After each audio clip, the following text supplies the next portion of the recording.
Hello. Hello, guys. How you doing? Welcome Very well. to the Happy Hour stream. I just realized once again that my backup is currently going, and so we stop that so that the connection doesn't die. Yeah, but we're losing you. it's already begun. It's no new internet for Jon yet. Not yet. We had someone come and do an inspection thing yesterday to see where they're gonna put the like upgraded internet box. So soon I will not be as Australian internet. Well, it'll still be Australian internet, but it'll be hopefully the top of the Australian internet. As good as it gets. Like Alaister. Yeah, Alaister's Australian internet. I think it will be even better than mine because I'm not even on full fiber. I'm still on really? HSD. And yeah. What was your internet speed? What was your download speed? It was like one gig down, but only 50 megs up. So when you're streaming, you need to only need more upload. Okay. Wow. Yeah. Anyway, how's everyone in chat doing? We're just here talking about Australian internet and how annoying it is. Yeah, that's right.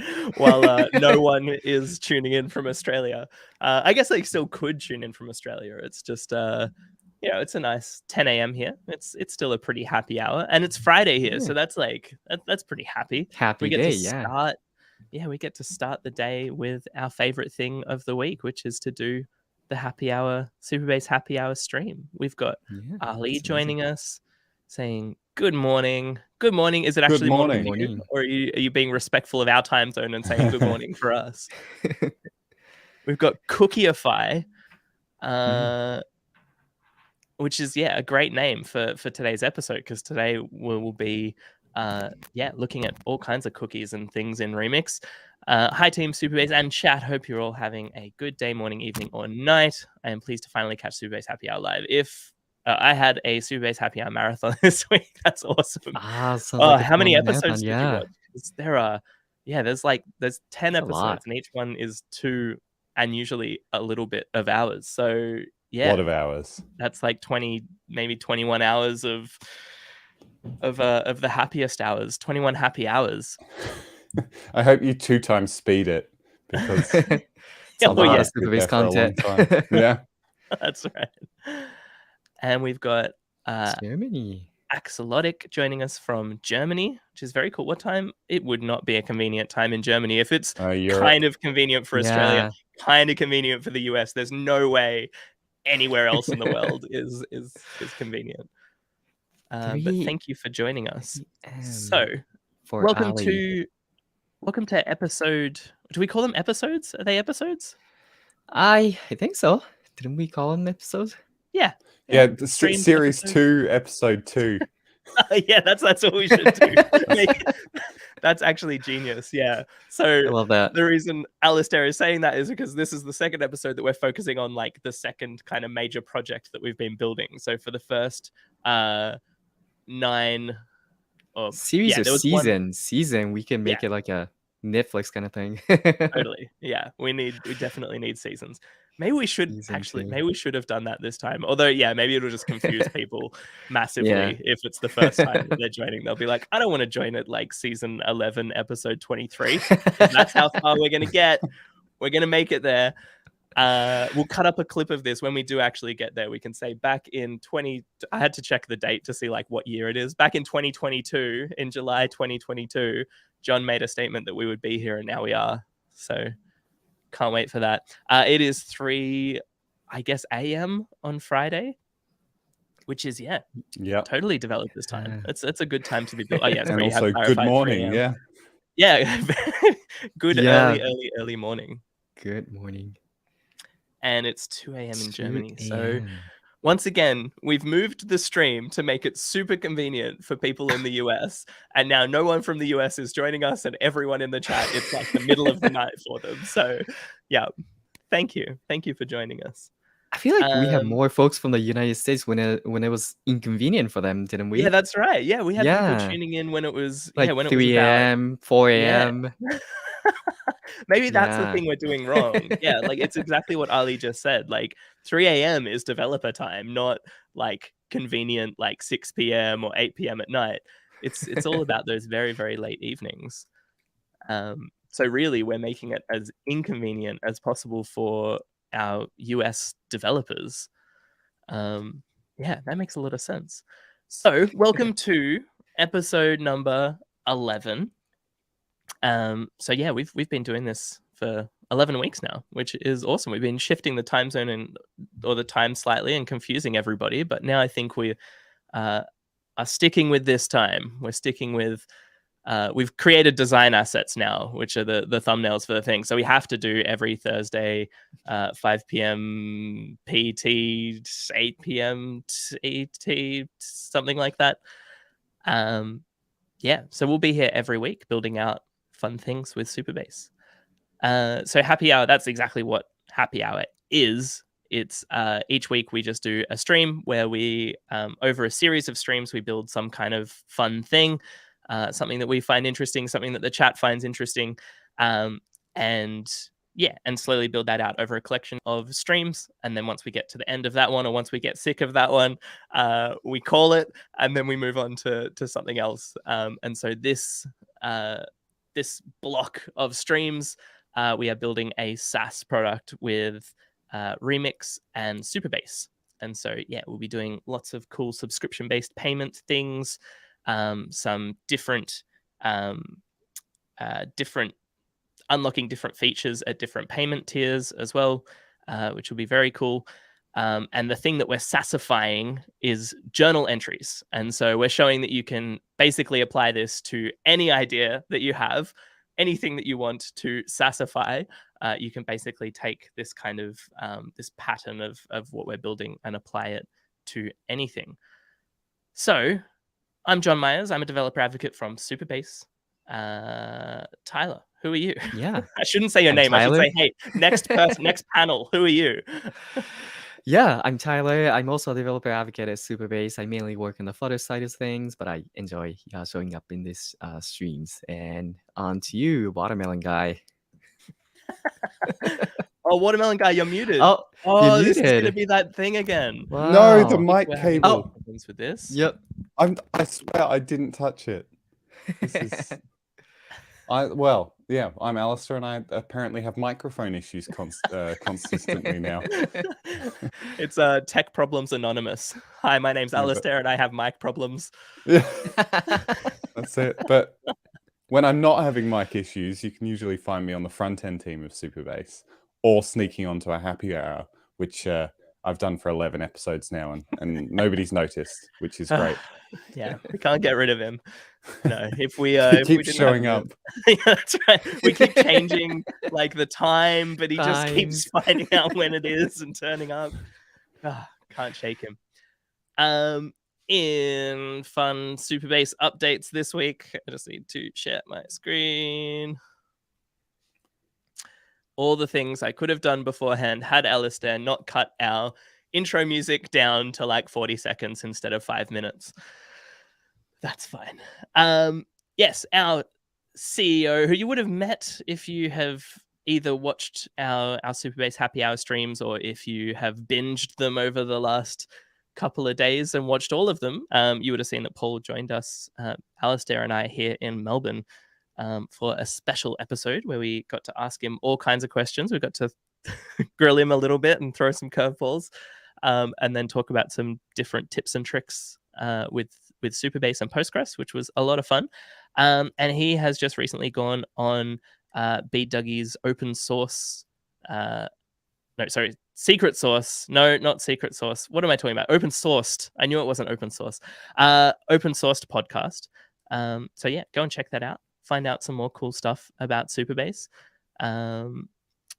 it's don't judge the quality of our happy hour streams after watching this stream, because it looks very, very, very nice. It's our Nice. you know, my dual cam setup, it sounds way B-Dougie's one sounds way better. Yeah. And it looks way better. They've got even more cameras. It's it's great. It's amazing. So it's a good watch. Yeah. Can recommend. Proper professional setup. Highly recommend. This week I also very relevant to what we're doing here, I published an article about creating simple cookies in Remix. So how we can in this article I go through how you can kind of show customized content or personalized content based on whether your users are visiting your page for the first time or whether they are returning visitors. So being able to detect whether this person has been to your site before. There are all kinds of cool things that you can do with cookies. And so, yeah, I think I'll be releasing a weekly article about cookies for a little bit because I've been having a lot of fun going deep on them. Nice. Also, Johnny Magrippis has been doing, I saw a bunch of streams with Superbase over the last month or so. Has been doing some 3.5 hours, 2.5 hours, 2 hours and 15 minutes. So these 3 streams, most recent ones, are all with Superbase and SvelteKit. So if you're keen to learn some more about SvelteKit and want to do some casual coding and chilling, I recommend you go check out his channel. That's very cool. And we are well, I know Thor is part of the organizing team for CityJS, but I'm not sure if that's as far as it goes. I think, I don't think it's like a Superbase conference, but there is a conference happening, CityJS, in Singapore, which I believe 2, maybe 3 of us will be going to, but I probably won't be going to it. But I haven't owned up to that yet to Tyler or Alaister, so I might still be going. I'll be there for sure. Yeah, me too. Tyler and I come if you're in Singapore. I think the tickets are very cheap. Maybe your company will even sponsor it for you. So come down, say hello on the actual day of the conference. It's going to be a good time. Yeah.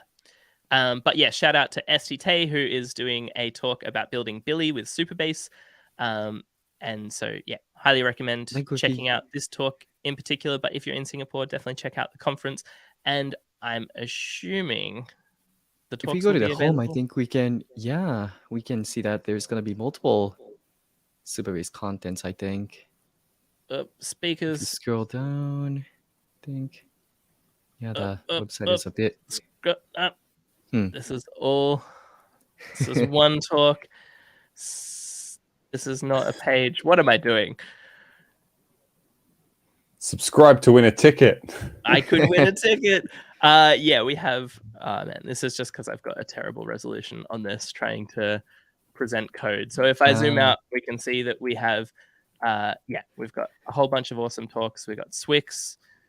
We got some Prisma talks. SvelteKit. Yeah. I think Thor is on there as well. I think he's of course. Massive, he's MC. Okay. I thought he had... I thought he had... that's a good idea. Thor would make a great MC. I didn't know he was MCing. I'm now even more excited. That would be that would be a lot of fun. He was gonna have a small talk about Superbase or something, I think, as well. Okay. Nice. Possibly. Thor's is on the Friday. Alaister, your level is real low. We can hear kind of far. What is going on? Okay. Right. Yes. Now you're real loud and clear. I literally did not touch it. My hands. I'll leave my hands here.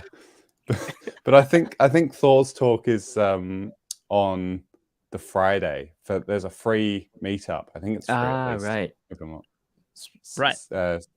saying the wrong things, but. Yeah, check that out as well. I won't be there for that one. I'm flying in on that day. But awesome. Yeah. And local Melbourneian here, Phil Nash from Twilio, and very appropriate talk that you're on mute. And so I've seen actually a couple of interesting talks from him about WebRTC and all of those speech to text and text to speech synthesis stuff. I'm sure that would be very interesting. So go and check out CityJS. Go and get a ticket if you are in the area. Otherwise, is the entire thing streamed online live? Not sure. Yeah, not sure. All the questions I should have clarified before starting the stream. But yeah, it looks like it is live at the Lifelong Learning Institute in Singapore and online. So if you get a ticket, you can stream it live, and it looks like they've even maybe done different. Wait, what are the different conference days? I think Singapore, Right. second from the that one. I get you. The conference is a happening World all Series. over this. Yeah. But yeah, check that out. It's going to be awesome. We have Jonathan joining us from New Zealand in the chat. That's very cool. Nice. Not too bad a time zone. In fact, it's just hitting, I think, lunchtime in New Zealand on Friday, which is a very happy hour, which is good. Cody is showing the love for SvelteKit. So yeah, definitely go and check out those streams. And Andrew, who is actually our SvelteKit genius here at Superbase, is totally agreeing with that. We have Sudashan joining us from Mumbai, and we have Thor. Yes, it will be live streamed. So yeah, if you have any questions about CityJS, now's the time to get them in, and Thor can answer all of our questions. So what are we building this week? What did we build last week? So if I open up nothing is where it should be. All right. And we want happy days. All right, almost there. All right, last week we started building out our Remix application. And so actually, if we bring up the Superbase instance for this,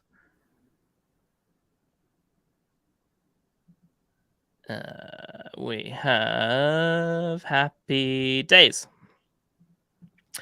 So this is a super simple schema. We just have an entries table, which has a title and content, a date of which for the actual entry, and then the user who created it. Yes, so super simple schema. And then we've just started our Remix application where we've been building out, I believe we did all of our environment variable stuff. So loading in our Superbase URL and Superbase non-key, and then setting them on the window so that we could then get them in the browser and be able to pull them in our register page. So here in our handle register, we're able to create a Superbase client and then sign up with Jon at superbase.com and my super secure password. Cool. So this week, we are probably going to be spending a little bit more time on authentication. And so first things first, I think we're going to maybe use some third-party authentication instead of using this email and password. So do you two have a preference, or does the chat have a preference as to what OAuth provider we should use that Superbase supports? I mean, with developers, right? There seems an obvious choice here. Yeah. It would make sense. Yeah, I think what Alaister's alluding to is when you're building an app for developers, you can pretty safely assume that they have a GitHub account. And so GitHub is probably a good one to use if your audience is like, strictly developers, which I'd say probably most of the people that are tuning into the Superbase Happy Hour are probably developers or interested in development, and would probably have a GitHub account. I reckon that's a good idea. And Axolotic is saying, I think I need a coffee. Good time to donate something for coffee to you guys on GitHub. Maybe you could active donations on YouTube. We don't need donations. We're already getting paid by Superbase to do this. This is our job. So you definitely don't need to pay us or shout us coffees. But what you can do is you can help us out by contributing PRs to our our repo that we are building here, or any Superbase repo, but we are building out this Happy Days application, and we're not going to be spending much time at all on styling, because we spent a chunk of the last stream on Tailwind styling. So we'll do like a little bit, but we'll probably,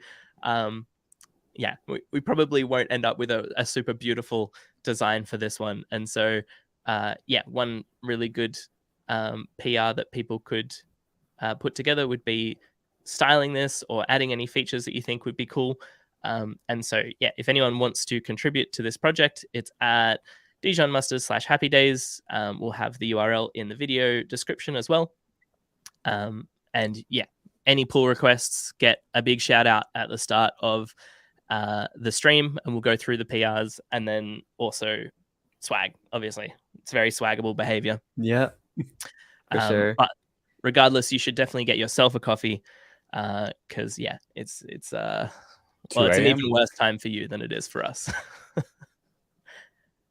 Thor is also saying that he is still in bed, and he congratulates Tyler for being happy so early. I agree. Good job, Tyler. Yeah, it is 9:21 a.m. for me, so it's not too early, but I guess it's somewhat early. And I guess for Thor, it's an hour earlier than that, isn't it? Yeah, so 8:21 a.m. Yeah, that's a good time to still be in bed. Yeah. And good morning from the Philippines. Philippines, that's awesome. Nice. What time would it be in the Philippines? I guess it would be around that same time. It'd probably be 9 a.m. maybe 7. 8. Yeah. Oh, yeah. Somewhere in there. So nice convenient time. But again, no one joining us from the US. So if you're watching from the US, if you're watching the archived stream on YouTube, you should just join us live, because it's at a super convenient time on Thursday evening for you. All right. So yes, we were building auth last week. We got it implemented. But one thing that maybe we should go through now is that auth is currently working on the client side, but it's not working on the server, which is something else that we'll look at today. We'll look at creating cookies to be able to make a request on behalf of the user from the server side as well as on the client side. But maybe we should just focus on one thing at a time. So how about we look at implementing our GitHub authentication? What do you think? Yeah, let's do it. Sounds like a plan. All right. So there's actually a guide on the Superbase docs for GitHub third-party auth. Somewhere type on the second party. Sorry, who knows what that is? Second party. Second party, yeah. That's awesome. Still not showing up, huh? No, but there's an awesome course here about setting up GitHub authorization with Superbase that you might want to go check out if you want to build a real-time data syncing chat application with Superbase and Next.js. I actually thought I was going to my course, which was why I was being so chirpy and excited about it. But this is also an awesome course by Christian Freeman from Cloudflare, which I highly recommend checking out if you want to go a little bit deeper on Superbase. All right, our auth guides on Superbase have different providers. And so if we have a look at the GitHub provider, we need to log into our GitHub account. We need to create an OAuth app, and then we need to tell Superbase about it. So let's start from here. We'll start from here. So we go to the doesn't mention is we need to be careful not to expose our our keys on stream. Right. That's a very good point. All right. We'll start, and then we'll I'll pull it off screen when I'm doing the actual secrety bit. But yeah, to get to this, sorry, if I just go to github.com, we just head over to a little icon here and scroll down to settings. And then we come down to the bottom here where we have developer settings. And then we go to OAuth apps, and then we can create a new OAuth app. We can give it a name, which is going to be Happy Days. Happy Days. So happy. It's great.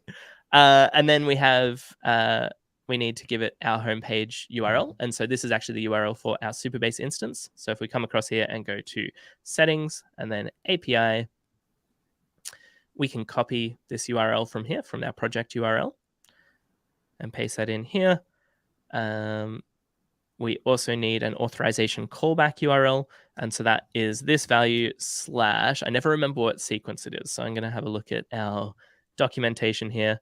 So it's our Superbase URL and then /auth /v1 /callback. So /auth /v1 /callback. And then we can register our application. No one's going to mess with us, right? If we do this live on stream? No, I think yeah. GitHub ones you want to be careful with. So we'll, yeah. All right. Unfortunately, you'll see it in pieces. All right. I'm just clicking register application. In fact, I'm following these settings just here. So I'm clicking register, and then I'm copying my client ID. You can show the screen in the Superbase dashboard where they're going to end up as well. Yeah, cool. So yeah, so I need to copy the client ID, which is what will be displayed in your GitHub. When you've created your OAuth application in GitHub, it will show your client ID, which we can bring across to here. So under authentication and then settings, if we scroll down to external OAuth providers, this is where we have all of our third-party auth providers, and we have GitHub here. So we click enable on GitHub, we paste in our client ID, and then you need to click generate a new client secret. Oh, does this one, if you just type some random characters into the GitHub secret field there, does it hide it? Yeah, it does. Yeah. Hey, look at that. It's almost you can turn that off if you want. No, please. I mean, it's a short field. Even if we had it turned off, you wouldn't see all of the characters. You'd still have to guess a few of them. So yes, we need to generate a secret, and then you copy that value, your client secret, across to here and paste it in, and then click save. Nice. And that's it. You're done. And you're done. Let's see if I can just not show that secret anymore, so I can bring. Oh yeah, no, that looks nice. All right. Bring this back across here. So now you can see my partial secret. You can see the end of my secret. But yeah, so this is what that screen looked like. You can copy your client ID from here, and then your client secret, which is definitely a secret value that you should keep very secret. When you click generate a new client secret, you can see that value once, and then it will go to this hashed thing, and then you'll never be able to see it again. The only thing you can do is delete it and generate a new one.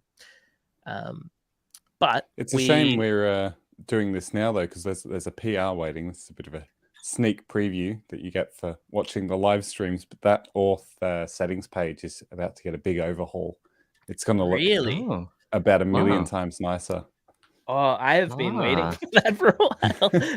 Not that it's not beautiful now, but yeah, I think there's a lot of opportunity to kind of nudge people in the right direction from here. I feel like I'm not sure if that's part of the PR. Maybe I shouldn't be saying that. Never mind. It'll look nice. It'll be good. Of secret things are coming to it? Is there anything you can hint? I don't know. I haven't looked at it in a while, to be honest. I just know it is coming. Awesome. Well, yes, that'll be very nice. But that's literally all we have to do to set up GitHub auth. And so now that was quick. Yeah, we don't have to change any other settings. So now if we come back to our application, rather than passing across these like static values for our email and password, we can actually just pass across a provider key, and then we tell it which providers we would like to support. I believe it's an array. Do we need to sign up, or is it sign in?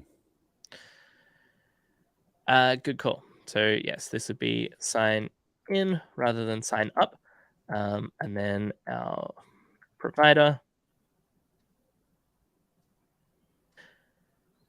I think it's just this. It's not array, is it? It's just a string of GitHub, isn't it? I think.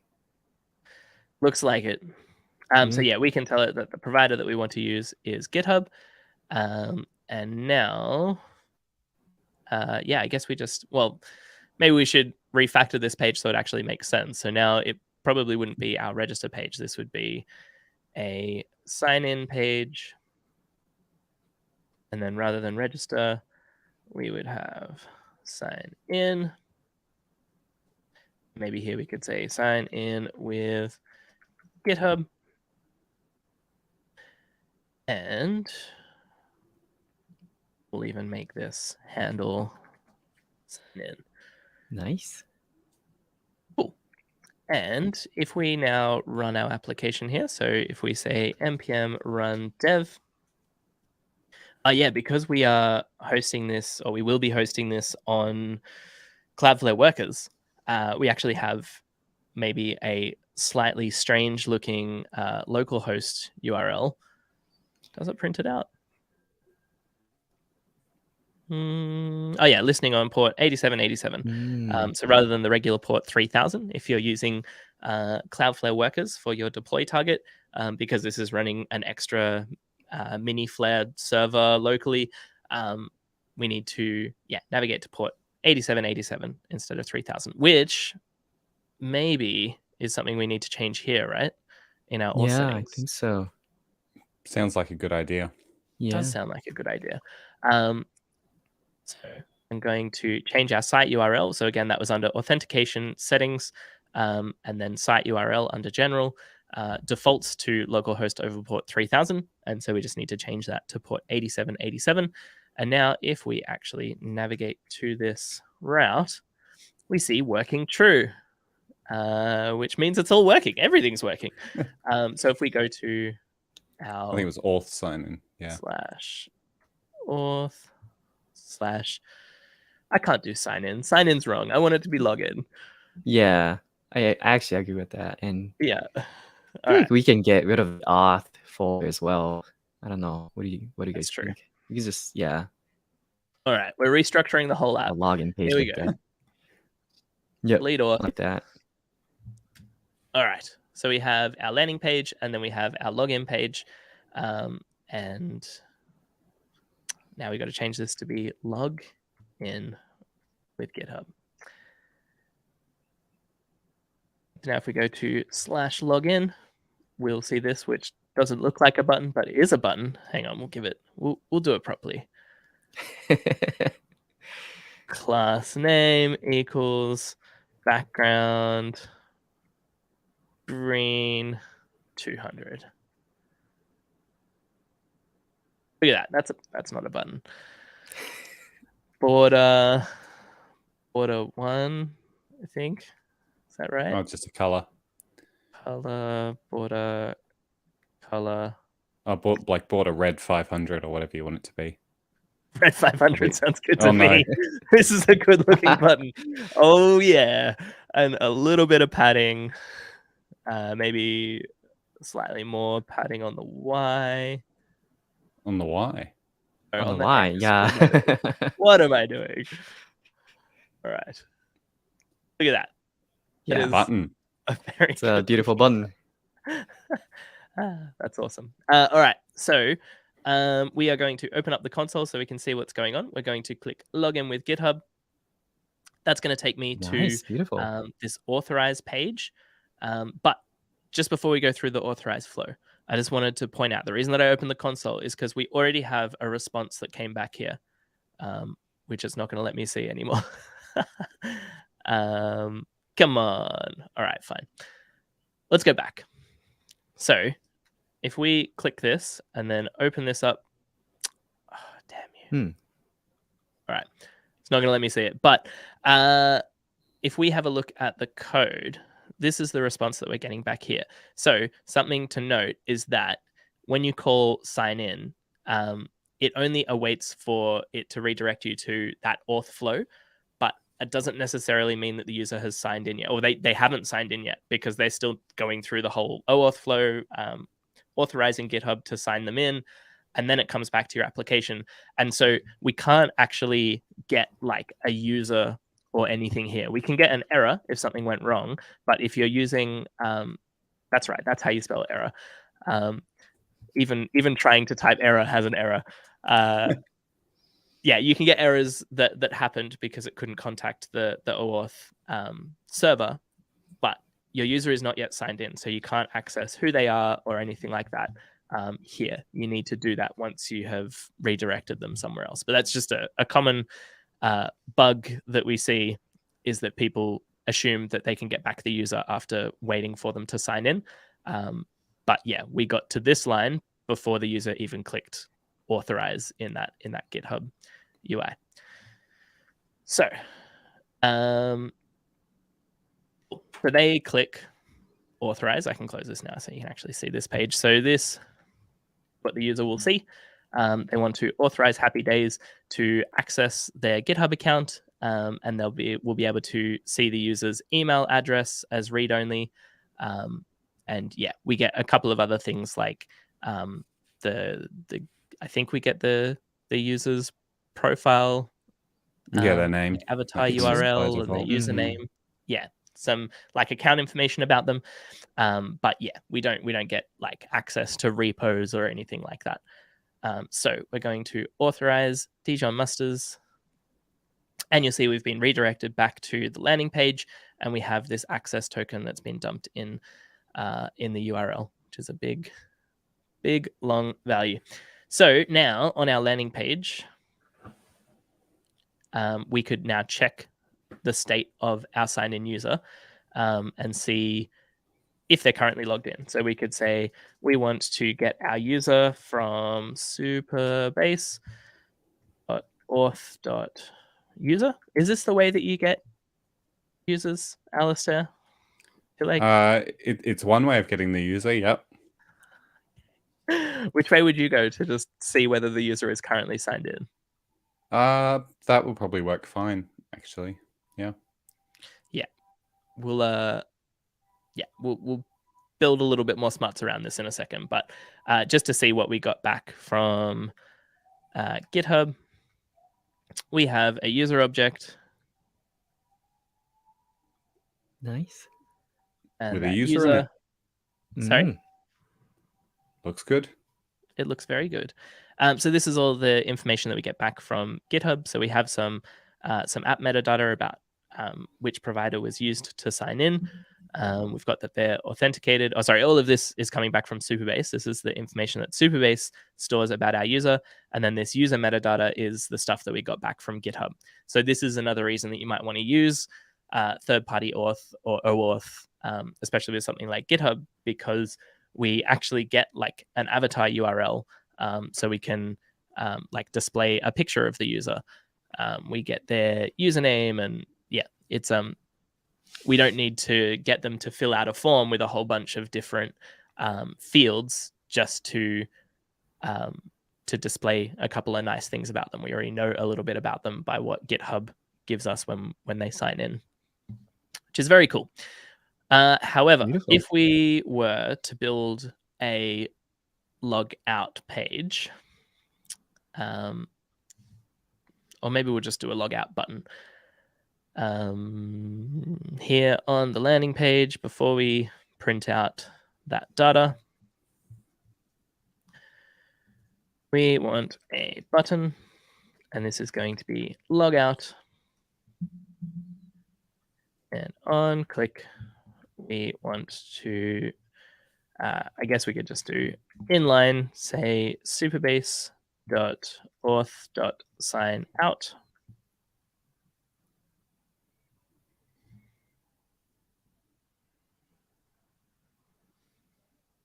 And we'll get rid of this semicolon.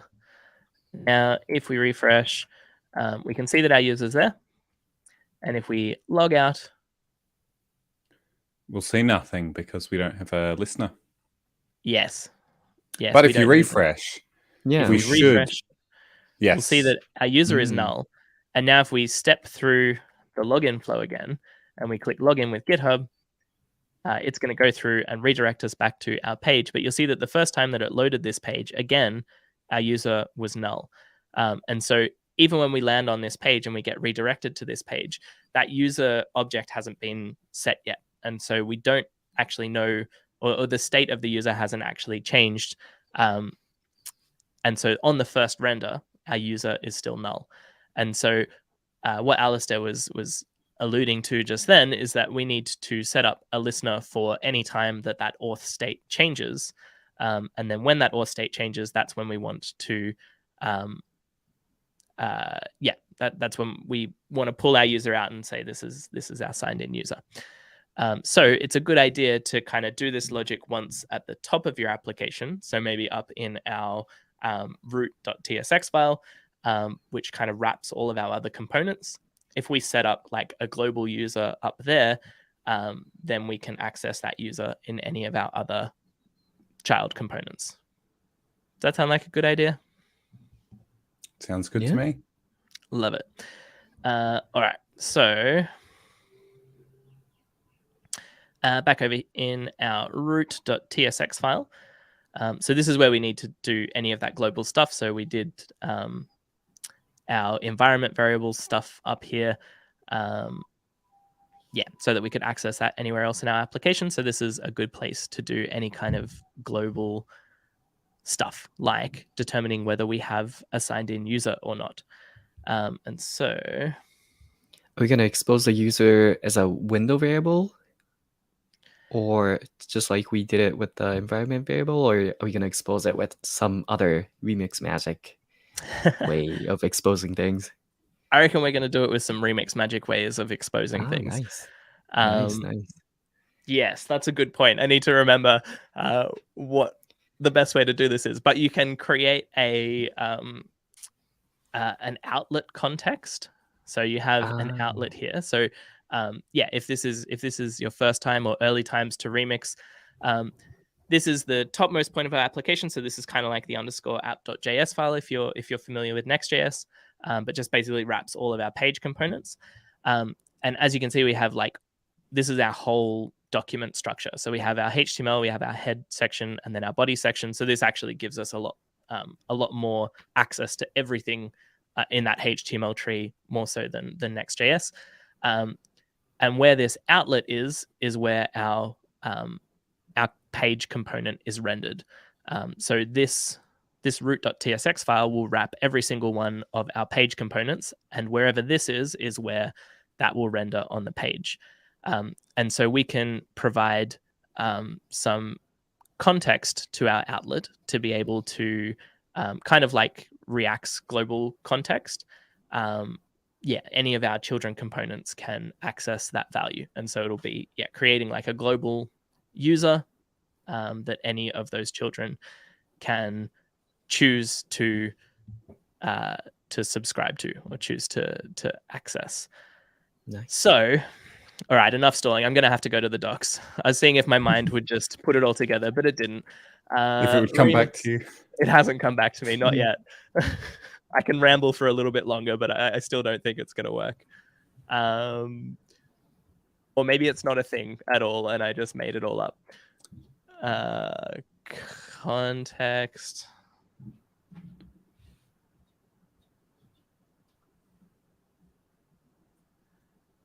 Was there context? Outlet context.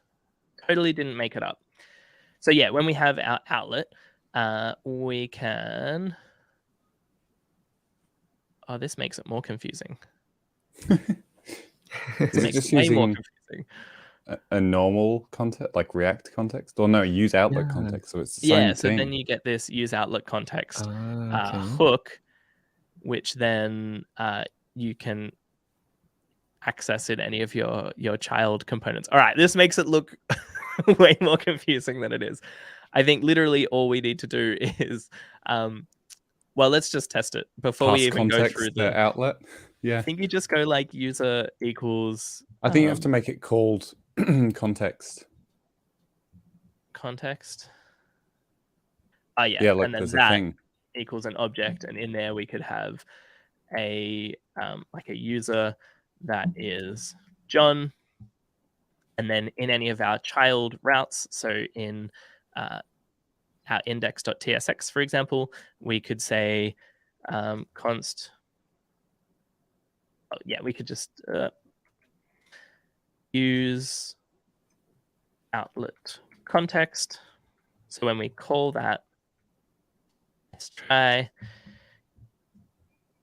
Copilot, not quite. Just trying to guess. Yep.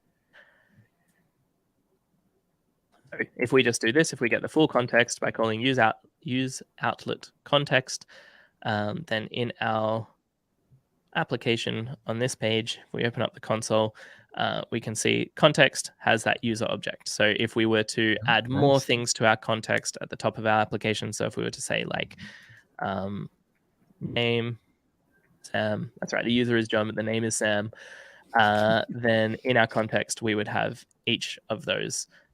So yeah, it just allows us to have a global object that any child component, and it doesn't have to be a page component, it can be lower than that as well.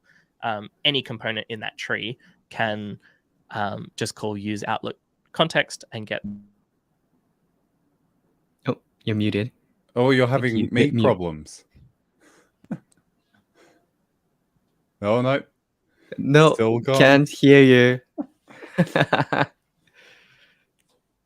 The more and more just keeps going wrong with these mic issues. Yeah. Yeah. Oh, there we go. You're back. I'm back. I think I may have. Again, it's the gesticulation.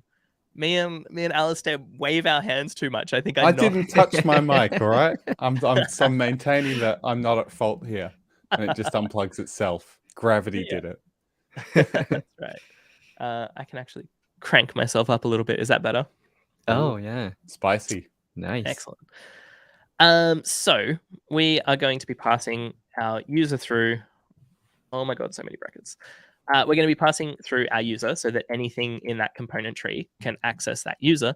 And so we need to create a user. So here we're going to use our old friend.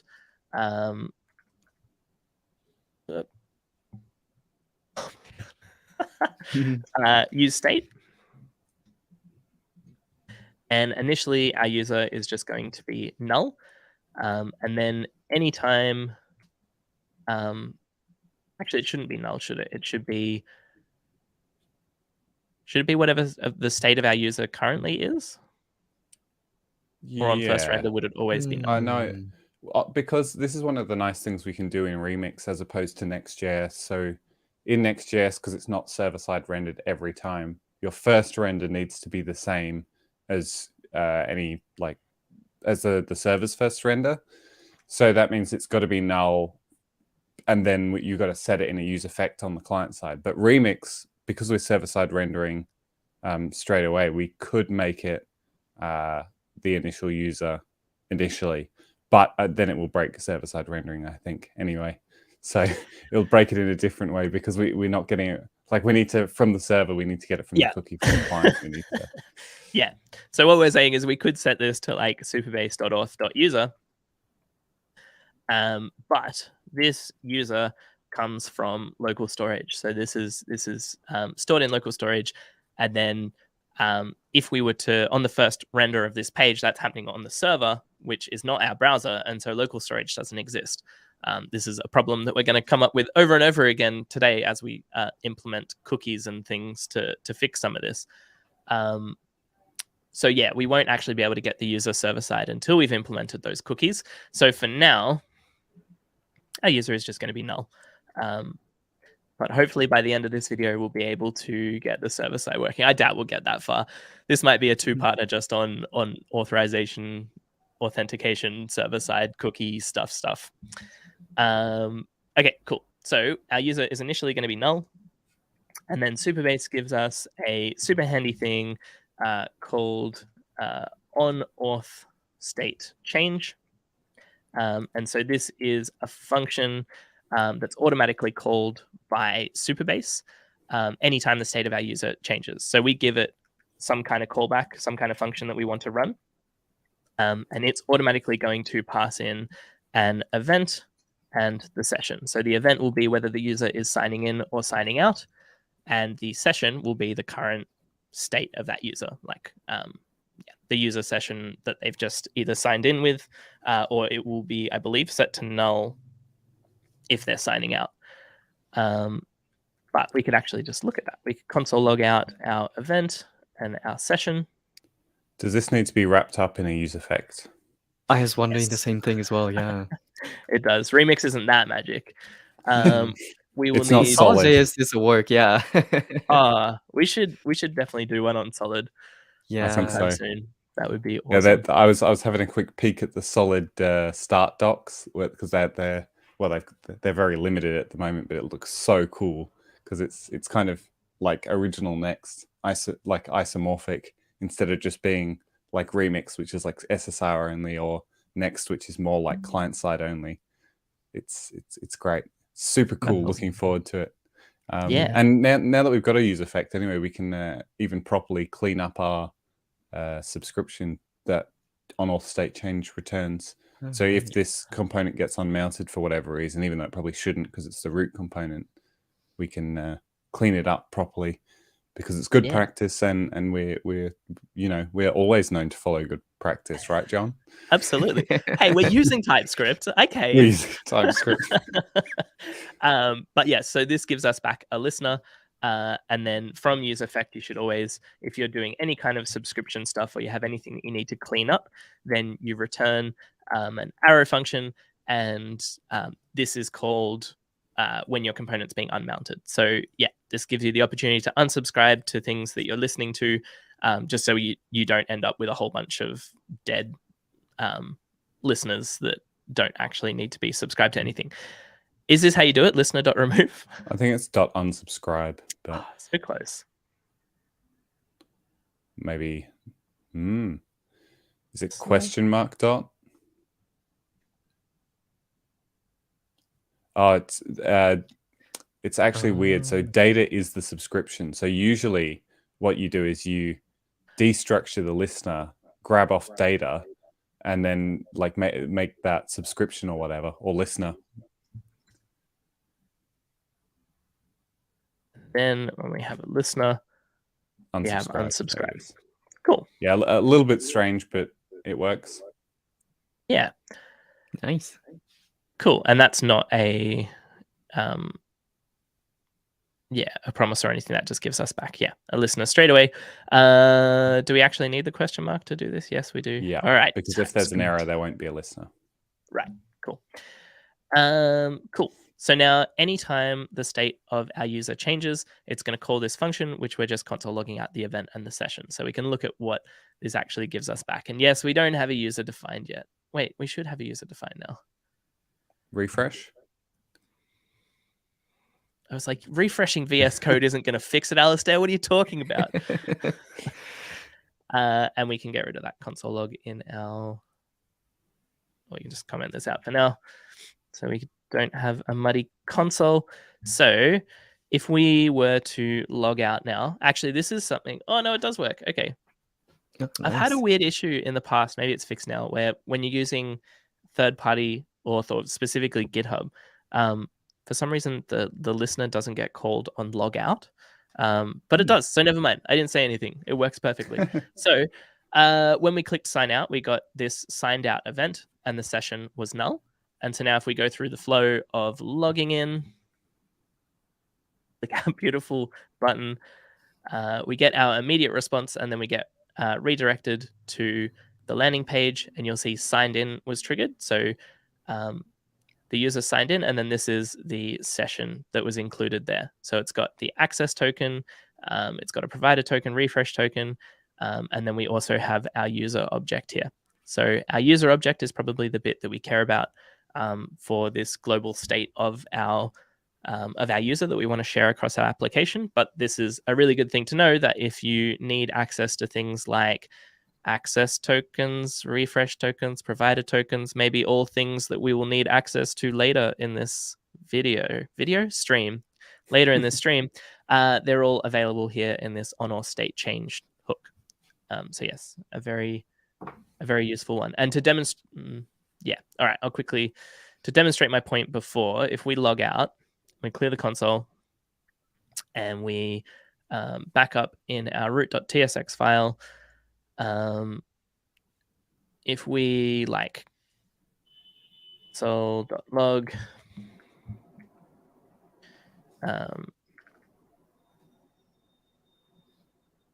rendered, and we refresh our application, obviously we see rendered there. If we log out, then nothing changes. And if we log in and click this button, you'll see that it rendered before that signed in event triggered. So this first render, the user hadn't actually signed in yet. This on or state change hook hadn't been called. And so we didn't actually have access to this user object until after that point. Yeah. Cool. Hopefully that makes sense. So what we want to do here is we want to, I guess we just want to set the user to be our session. And then if we have a .user, then we want to set it to that. Otherwise, we'll set it to undefined.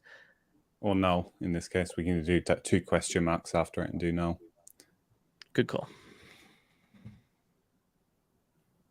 No. Oh, we need to type our React state to user or null, Right. which you can do in those ones. What are they Those called? ones. Greater than, less than? What's their actual name? I've heard someone call them crocodile brackets. But yeah, they're less than and greater than. Brackets. I wonder if they have other names. Something brackets. I feel like we should have something brackets kind of name for them. Yeah. Type Because you've brackets, got like the curly brackets. Do they have other names? Or are they just curlies? round brackets, curly brackets. And then the round brackets have parentheses. It's good to have multiple names. I was Yeah. actually recording a video yesterday for my new Egghead course, and I was trying to say asterisk, and I tried to say it in like the line that I was trying to say for the video, and I probably said it like 20 times incorrectly, and then I was just like, all right, star, and just kind of started calling it star throughout the rest of the video. So it's good to have multiple names for things when your mouth is not working correctly. And you can't actually say the word. So we want this to be either a user or null. And you have to import that user.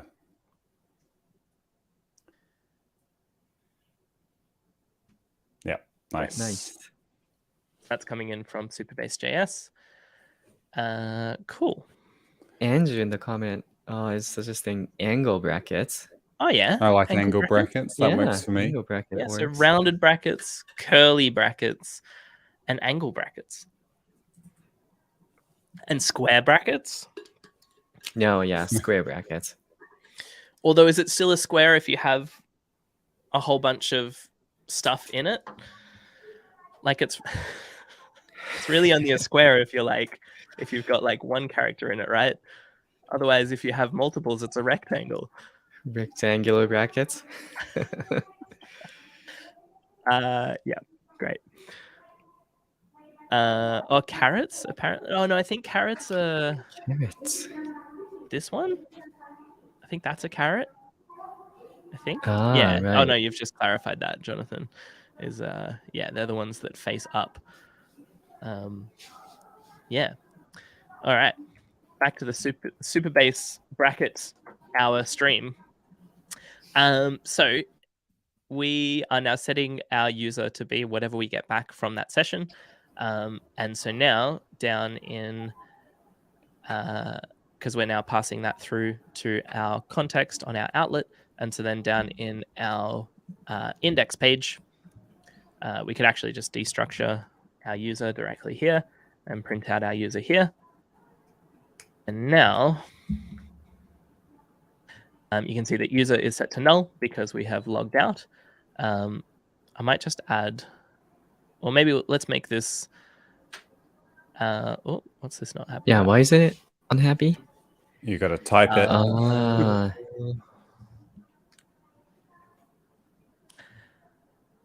right, so type user, next user equals an object with user that is either a user or null, and that user comes to us from From Mehmet. from Superbase.js. And then this the user is a outlet context of content. Nice. Look what you've taught me, Alaister, over these streams. Did you see me do that entirely on my own? Yep. You don't need me anymore. I can go back to my actual job. Yeah, that's right. You were only here to teach me TypeScript, so I stopped making a fool of the company by doing everything in JavaScript. And now that I am a competent TypeScript developer, it's time to go. Sweet. All right. So, that's what I was doing. I was going to add rather than just log out, I was going to have a smart button. Oh. That either says, I'm just going to do this a quick way and just say, if we have a user, do this. If we don't have a user, do sign in. Are we just removing the need for a login page altogether? Yeah. Nice. Oh, yeah, that's what I was going to do. I was going to add a link to go to the... Yeah, okay. No, I think this works great. Yeah. Yeah. Better user experience, for sure. Login existing user. Alaister, I added a question mark and the red line didn't go away. Provider, right? I think you're missing the provider. Oh, yeah, of course. Thank you. It's not even a type problem. It's a me problem. Nice. So now we have logout. We can click that, and you'll see that our user is set to null. And then if we clear all this and we click login, our user is initially null. And then once the on or state changed hook has been called, then we have our user object set. Awesome.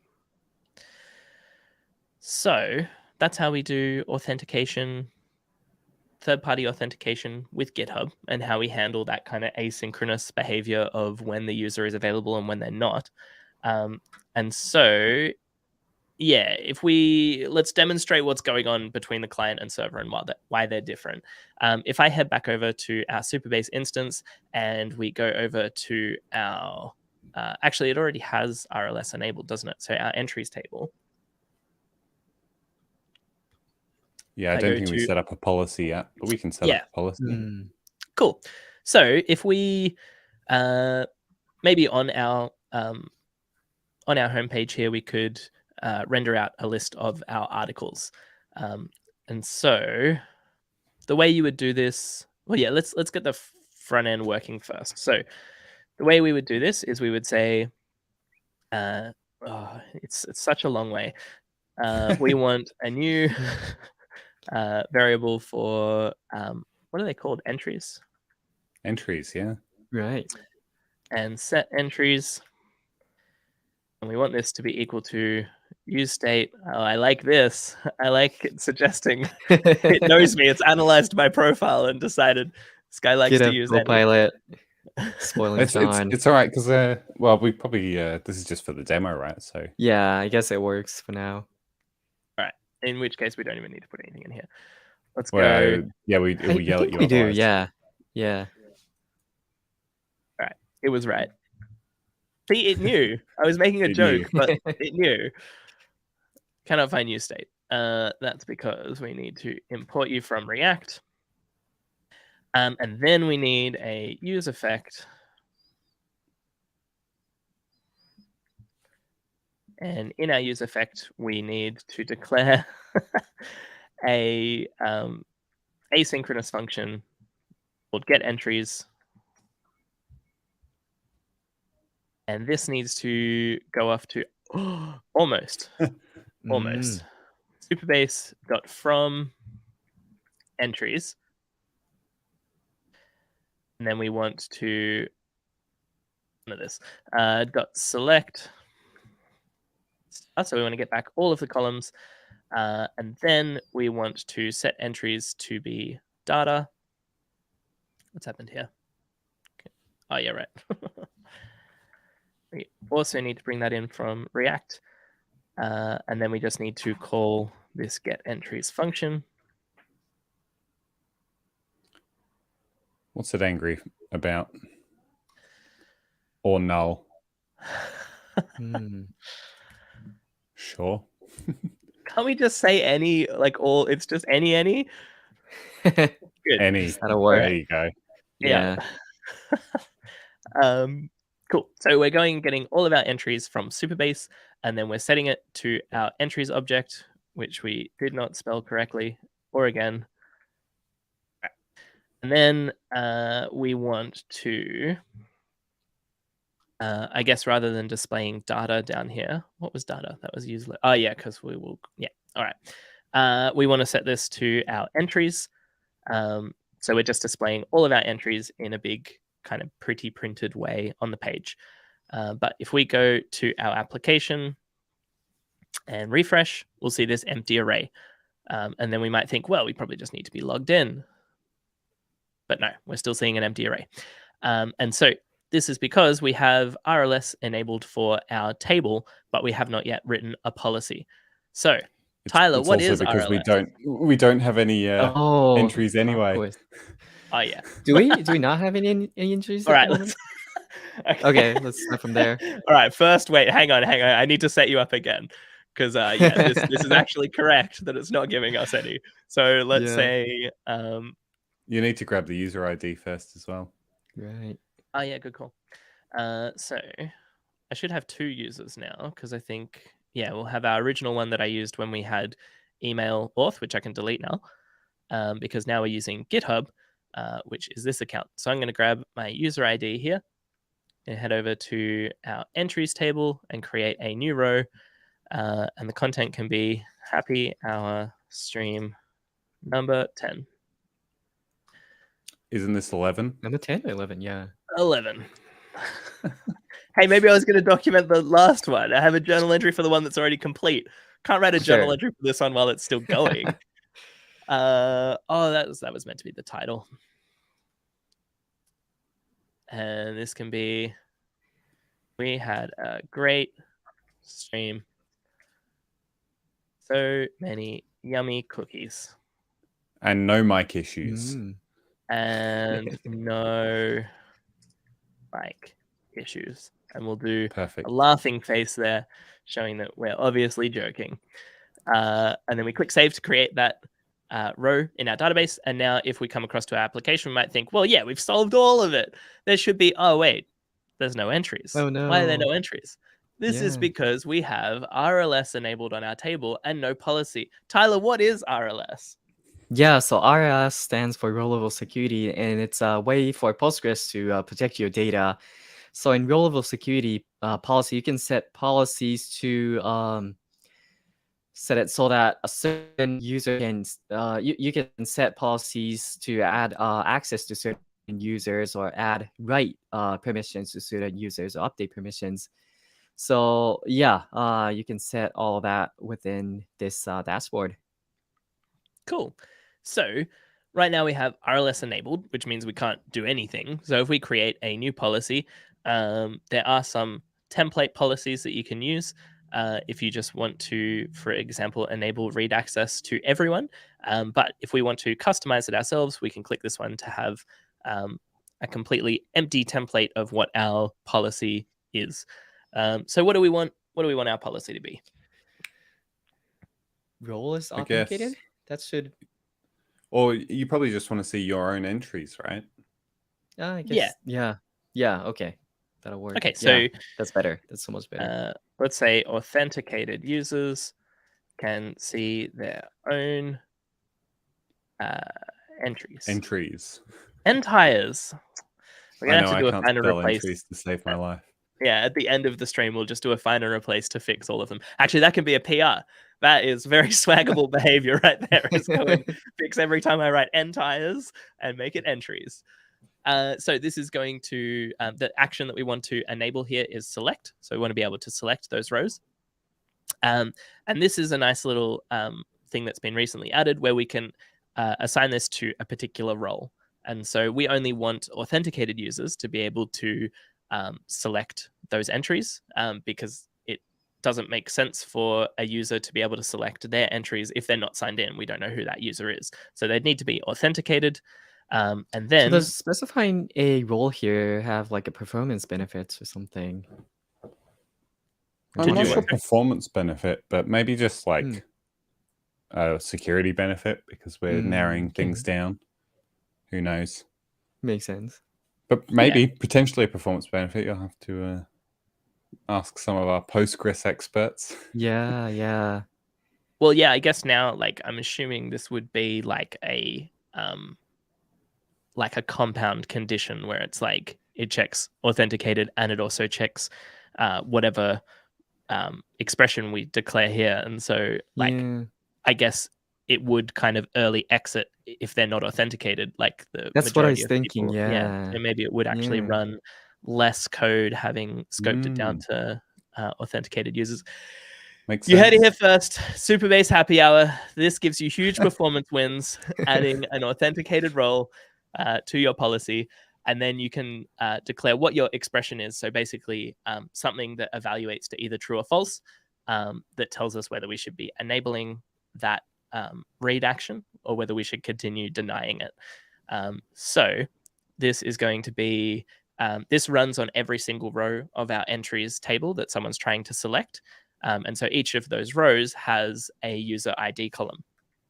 We want to check whether that user ID column is equal to our currently signed in authenticated user. And so we can access that by calling this special function that is given to us by Superbase, which is our auth.uid function. And that's going to return the currently signed in user who's trying to perform this action. So the user who's trying to select all of these entries from the database. So now if we click review, we can see the super scary SQL that this gets turned into, but it's really not that scary. It's just taking each of those fields and putting it into one big statement. So we're creating a policy called this, which is the name that we gave it. It's on public.entries, which is the schema and table that we declared.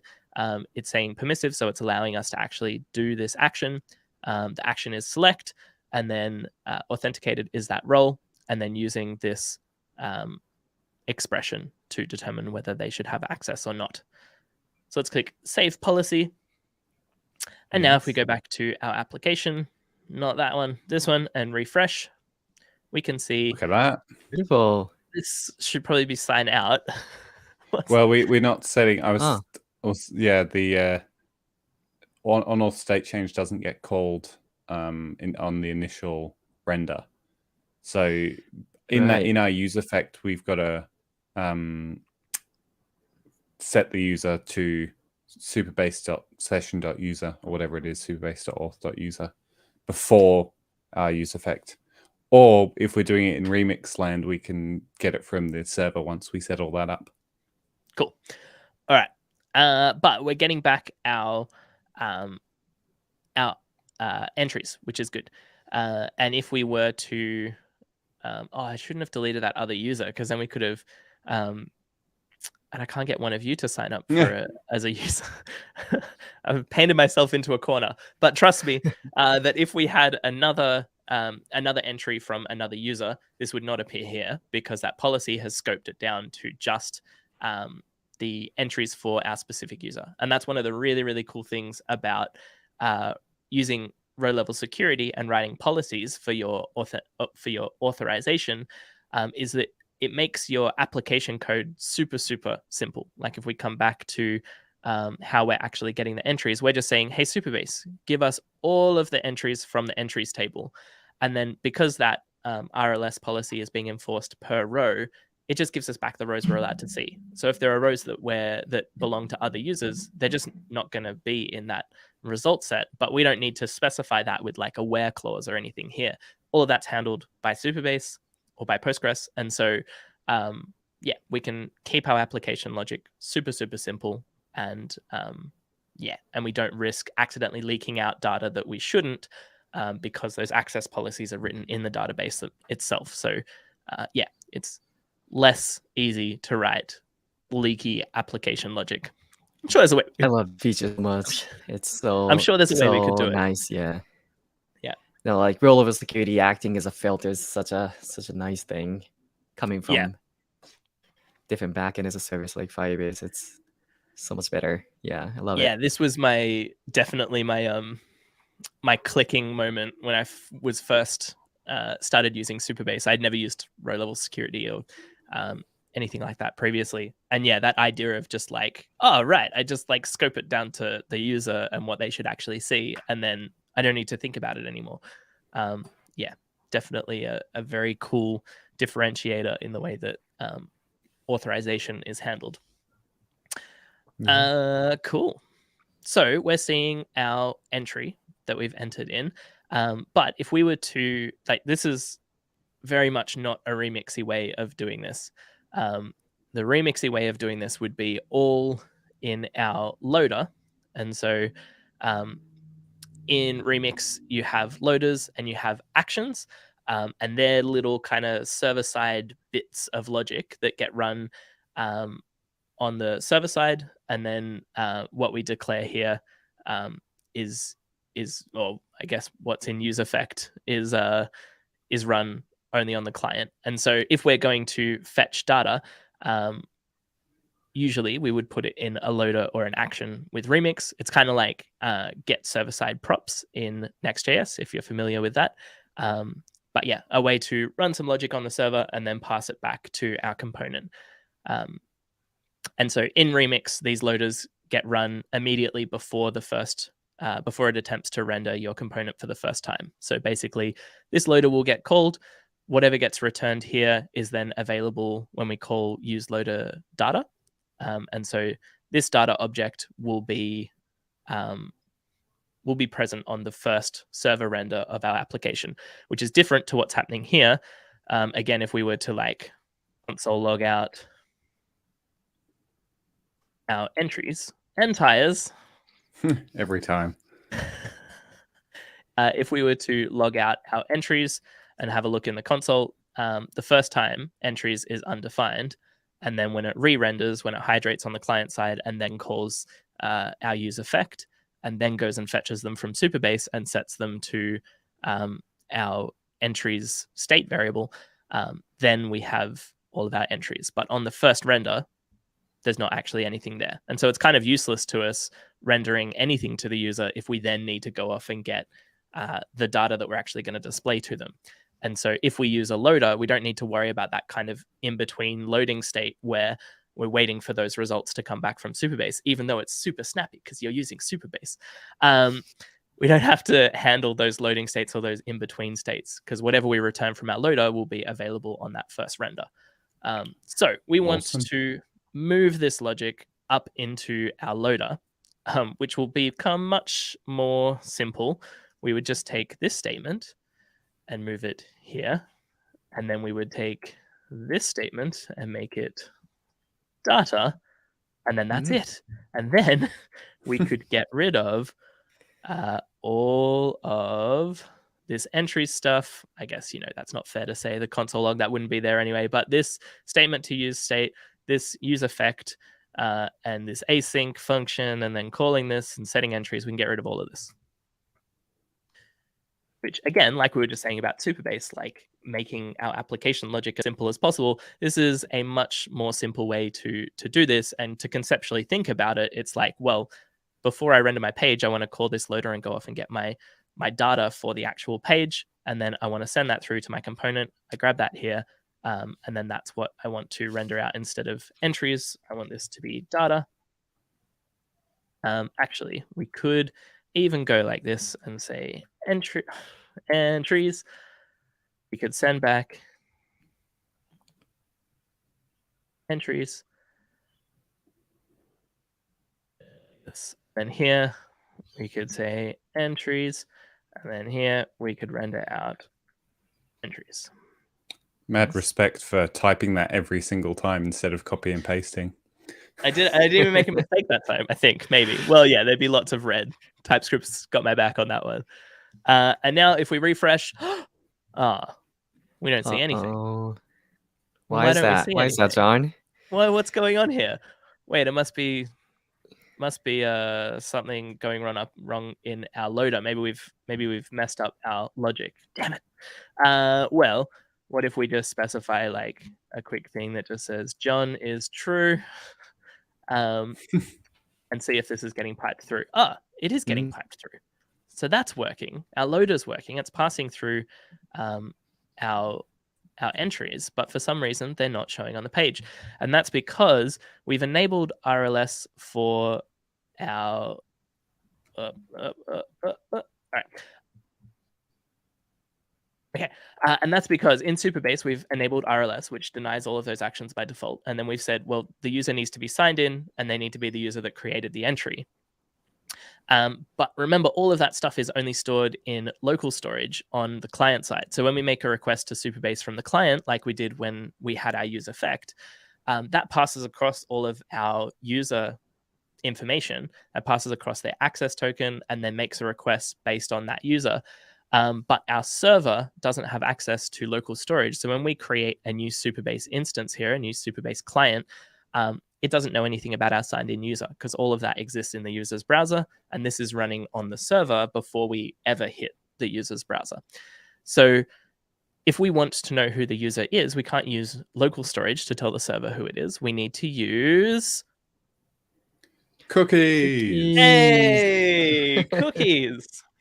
So cookies are a delicious dev snack, and they are also a way that we can share some state between the client and the server. So usually in like a standard auth flow, when you sign in, whatever the authentication server is would set a cookie, and then that cookie will be sent back to the server anytime the client makes a request to the server. So we, again, don't need to think about it. It will just automatically get sent across anytime we make a request. So in Remix, we have a slightly different way of, or we have a nice little helper around creating cookies, which will, it kind of gives us some convenience functions around creating a cookie, reading a cookie, and then deleting a cookie. So let's create a new util. Oh no, we've got a utils folder. Let's create a new file called cookies. Nice. And I've only ever done this in JS. So you're saying we're in for some fun? Yeah, we're in for some fun. We'll see how it goes. I'm sure the Remix side will be perfect. I'm sure if we just import this function called create cookie session. Well, it was a create cookie session storage, and we can pull that in specifically for Cloudflare. And then if we call this function, so if we call create and give it all of the stuff that it needs, this is going to give us back 3 functions which we can use to manage our session. So we will get back an object that has get session, commit session, and I think destroy session. So then this helper can just return those 3 functions so we can use them outside this file.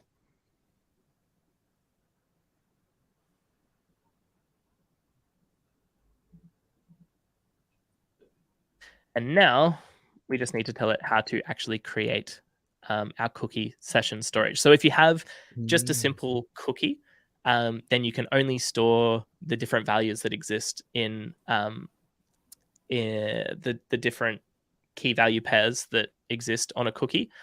And then the difference between a simple cookie and then a session cookie is that a session can then store additional arbitrary bits of data. And so if we want to store things like an access token, for example, then we would need to use session storage rather than just a simple cookie. So we need to tell it initially, what do we want to store in our session? Well, we want to store a cookie in there. And then this cookie is just going to have those different values that can exist on a cookie, those different key value pairs. So there's a specification for a cookie. Let's go MDN cookie. And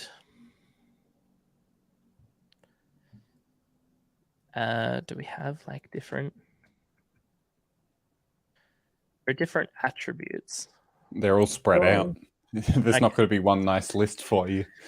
That's not going to be helpful. Anyway, we have lots of different attributes that we can attach to our cookie, which is kind of like a specification for the things that a cookie can contain. And so one of them is a name. And so yeah, we could make it a remix run session, or this will be, I guess, our Superbase auth token. So previously, or I think, is this still the convention? We've recently created some auth helpers for Next.js, and we're currently working on some auth helpers for Remix to basically make everything that we're talking about in this stream and probably the next stream completely unnecessary. So we can handle all of that for you. But at one point there was a naming convention that was SB token. Is that still the case? Works for me. It doesn't really matter what we call it, as long as when we read it out, we call it the same thing. Cool. We then need we can specify a max age. And so how long do you reckon this token should last? Who knows? Once again, it doesn't really matter. Yeah. As long as it's long enough. Okay. So let's say like a day. So it's 60 seconds. It's specified in seconds. So you can say 60. Okay. Is this for the access token? This is for everything. Access token. Yeah. Should I match the lifespan of an access token then? So in that case, an hour, or does it? Really it is an hour. That was the bit that I wasn't sure of. So yeah, if that's an hour, then we'll just by default. I think it's an hour, right? Awesome. We can tweak that from the Superbase console. That's a very good idea to match the same. The same values as our current. Like we can make it even slightly shorter than hours just to be safe, like just so that it'll expire before. Does that make sense? I don't know. Do we want it to expire? It depends how we're gonna do refresh tokens. Refreshing? The next okay. Because it's not overthinking it, for now, let's just make it an hour, and we can always change it when we come back around to it. Yeah. Or 59 minutes. John, I want 59 minutes. 59 minutes. So it's in seconds. Like so if we times that by 60, we get minutes, and then we times that by however many minutes. So we got 59 minutes.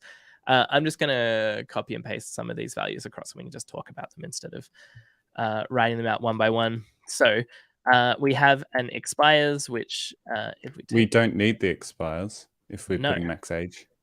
Cool. We only need one. And then the domain. What is the domain used for, Alaister? We don't need it. It's if you want to set it for like a slightly different like subdomain or something, I think, but we don't need it. The path we do need because we want it to be available on all paths. Cool. Same site lacks that kind of goes back to if you're doing some crazy subdomain stuff. Lax is the default, so that's what I always set it to, and otherwise I get too confused.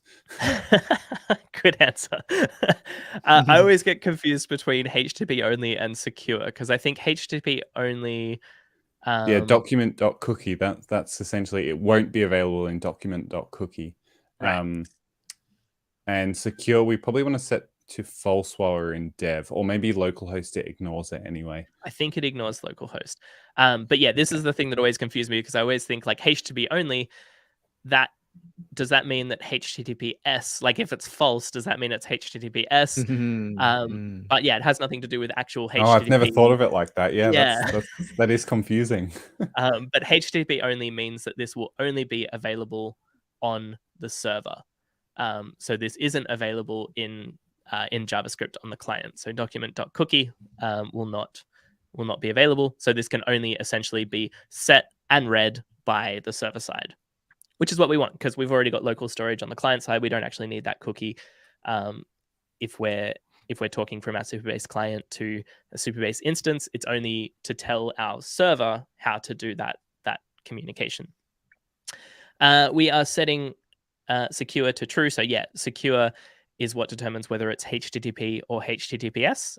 So if it's set to true, it will only send across on HTTPS requests, which is what you want, because then otherwise sneaky things can probably happen behind the scenes. So set secure to true, so it can only happen on HTTPS, but conveniently this ignores localhost. Localhost it treats as HTTPS.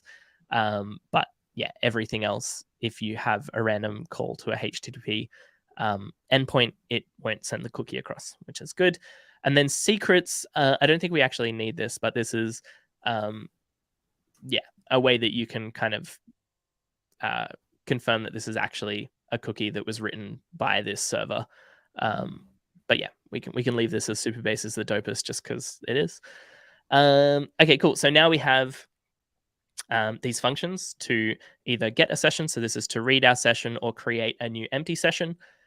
Commit session, which we use to turn this whole session thing into a big cookie string that we can send back as part of our headers. And then we have destroy session, which will destroy that cookie. And again, I think give us back a string that we can send back to remove that cookie from our headers. So now we need to think about when we would actually want to set and read these different things. So a logical place to want to set this cookie would be anytime our auth state changes. So in our root.tsx file, where we have our on auth state change hook, basically if we were signing in for the first time, then we would want to create and set that new cookie with that access token. And if this is and if we're signing out, we would want to destroy that cookie. I'm just thinking about which way we want to go about it, because we'll be doing all of that server side, and so we need to set up an action, but we would be calling it from here. So maybe we'll set up the action that's dealing with the actual cookie, and then when our auth state changes, we can just call that action, and it will handle all of that cookie stuff for us. So let's start by creating a new route, and we can keep this.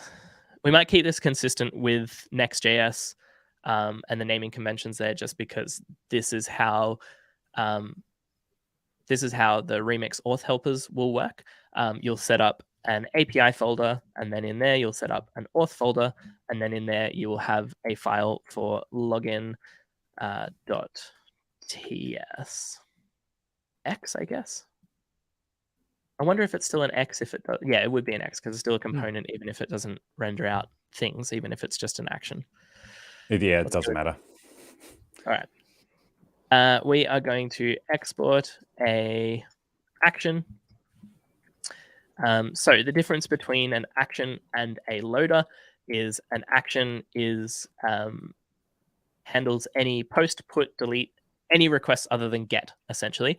And a loader handles get requests. So if you send a get request to a particular route, so anything that matches anything in this routes folder, if you send a get request to that, then the loader will be run. And then if there's a component declared, it will render the component. But if you're sending a put, patch, post, delete, any other method of HTTP request will be handled by the action. And so this is going to receive a request. And then we need to, I guess, determine what, I guess we need to pull out the access token from this request. And so if we set this up, the remixy way of doing this would be to use form data and post this across from a form. So we could say, actually, we could use your fancy object. Is it from object? entries?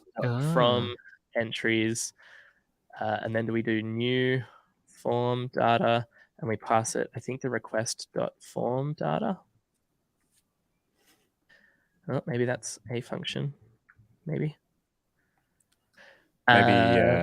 we should type the action. It will be like right after, if you say export const action, instead of doing it there, because I think Remix can do this for us. Like that's one way of doing it, but maybe it gives us more stuff.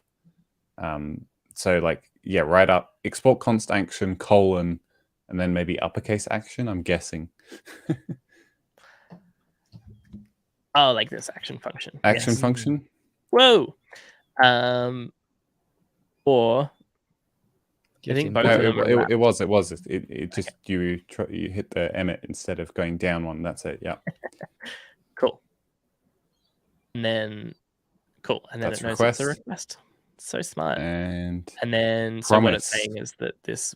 Oh right, of course. Can we do that inline? Does that work? Yeah, probably. It's just I think you have to await the request, then get the form data. No? I think this Is gives that us right? back form data, but it's but it might not, like the request might not have form data. Oh. All right, so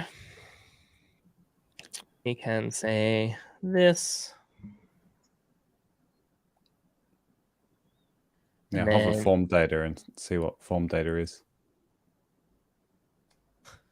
What is form data? No, it's fine. Yeah, it should be fine. You just pass Oh, that right. to So it would object just be set orange. to like null or whatever if it's not there, right?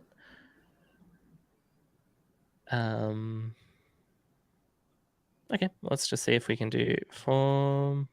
I don't think you need new form data. You just like literally pass form data to object.from entries. Oh, yeah, right, because we're not constructing a new one. That would be, I'm used to doing this in. There you go. Beautiful. Nice. So we could just do this all in one line again if we would like. Yeah. Okay, so then this gives us. Scares me a bit. I This personally scares you a never bit. do this. Yeah, I personally never put an await inside a function or anything. Yeah, no, like neither this. do I. That's why I was like, does It's this actually allowed. work? Yeah, I feel like it's Yeah. I have this like weird aversion to passing an awaited promise to a function as a parameter, or like using it directly. Yeah, but it's okay. But yeah, let's live on the wild side. So this then Yeah. just gives us an object which we can destructure, and so we want to pull out of this an access token, and then we want to. Oh yeah, because this is happening when we first sign in. So basically, on auth state changed, we're going to call this action, and so this action gets the request, which we're going to pass across that access token in. So we're going to manually set that up to pass across that access token, but then we need to create a new session to be able to. Let's type it out. So we create a new session, and then we want to attach our access token, and then we want to return headers to set cookie. And I guess after we attach the token, we would need to commit our session, so we get back that header string, which is then what we would use to send back in the headers. So to create a session, we can say const session equals, and we can call our get session function.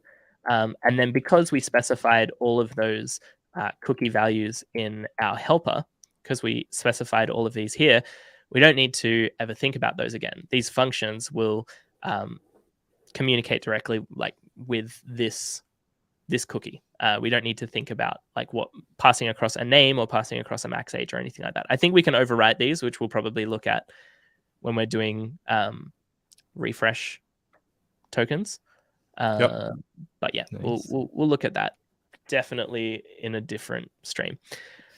So if we call, I believe get session it gives us a promise back, so we can await that, and we now have an empty session, and so then we can set values within our session by saying session.set, and this takes a key and a value, and so we want to set a access token key to be our access token.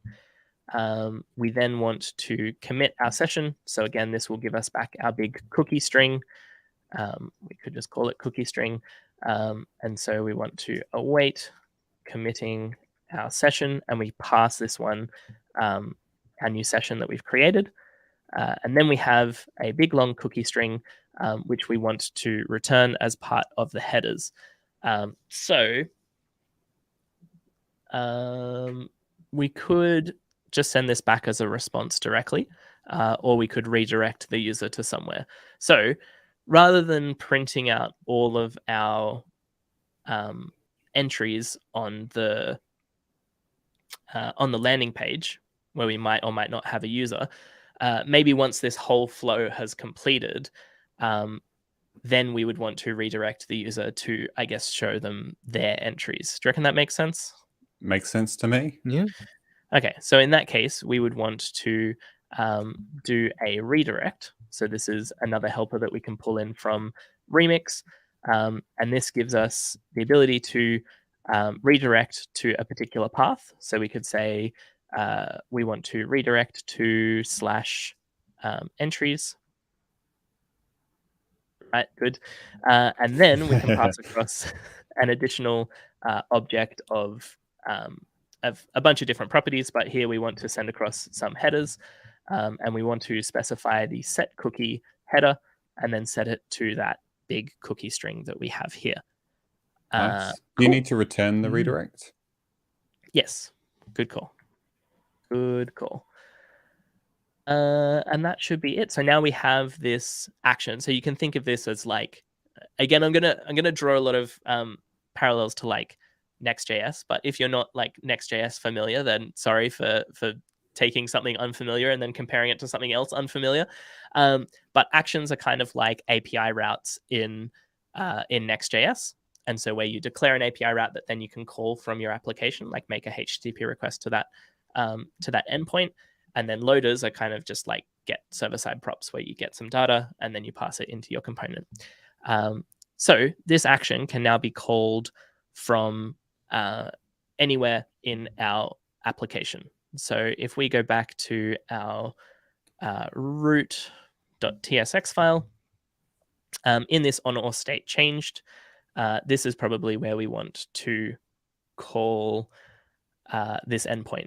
So here we're just setting a user to whatever our user is, but we could also check if the event is equal to, I think it was signed in or uppercase, then we're currently trying to sign in for the first time. And so this is where we would want to call our action.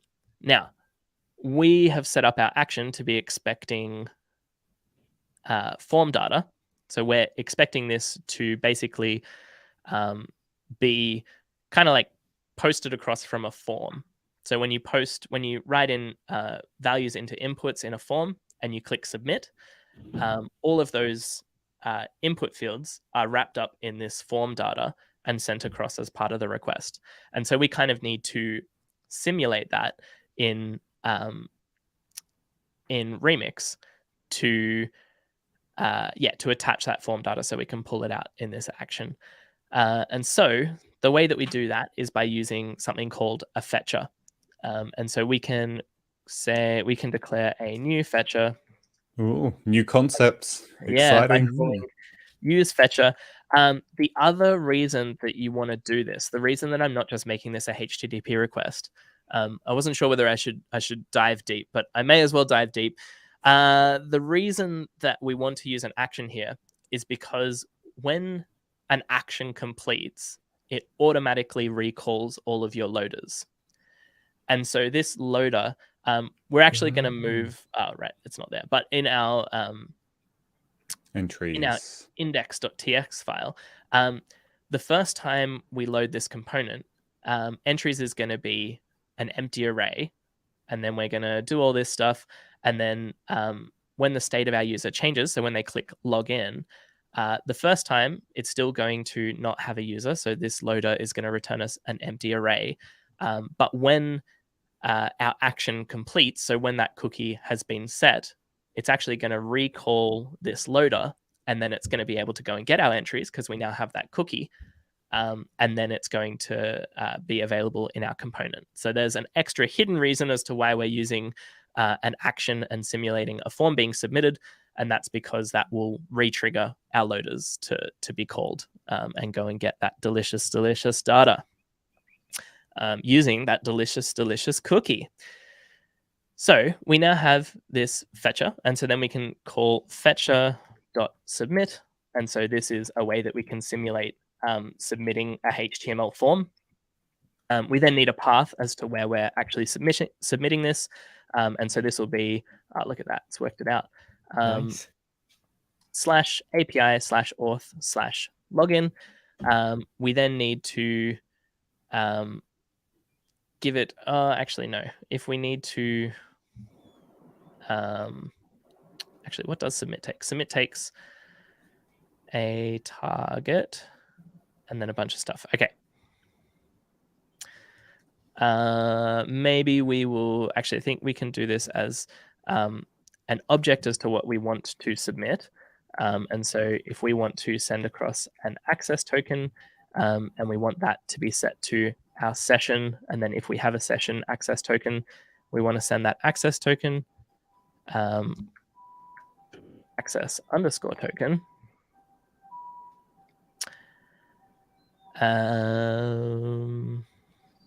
Oh, because access token could be null or undefined. Let's hack it, and that's the better way of doing it. Oh yeah. Boom. So if we are signing in and we have an access token, then we want to submit this form data. So access token set to our sessions, and then we don't need this. So our sessions access token, and then we can pass across a second object which has all of the submission options. So our method is going to be post, and then we can specify an action, which is that the URL for our action that we want to run. Why is method unhappy? Post is not assignable.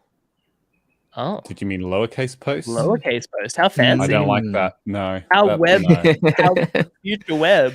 Everything lowercase. How do you feel about writing SQL lowercase, Alaister? I write all my SQL lowercase. I'll be honest. Why would I want to hold shift when I can not? Yeah.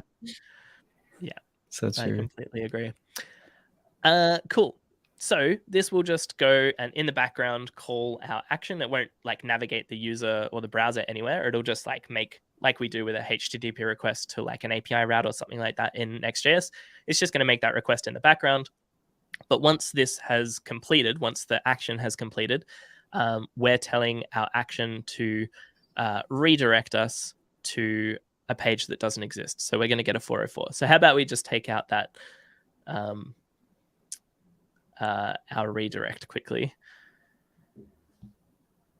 This is what we'll do in the future, but for now we're just going to send back. I think we can do just listen. Oh, come on. Help me out here. There we go. And I think we can just send back an empty object, and then we can still specify headers and set this to, damn it, GitHub Copilot is always like slightly slower than I want, and then as I start typing, it shows me what I wanted to type, and then I press tab and nothing happens. And Yeah. Cool. So we can still set the headers. We just won't redirect because we haven't created this page yet. So we'll look at doing that soon. But now, will this work? No, this won't work. This won't work yet. But we can test whether the cookie is being set correctly. So if we refresh, and maybe we'll just add a little helper here, a little bit of helper text, just so we know what's going on. So we have signed in client side, and then this can be signing in server side. All right. So our user is currently set to null. They're not signed in. So we click login, and we will see that this is still an empty array. We were signing in. We signed in on the client side, and then we were signing in on the server side. And then you'll see it's recalled our loaders. Oh yeah, but that would all happen in the dev console. So never mind. We've signed in server side, but we're still not getting our array of entries. Oh yeah, but we can check whether we actually have a cookie set. So now if we go to application, not application, storage, and we go to cookies, we can see that we have an SB token, which has just been set.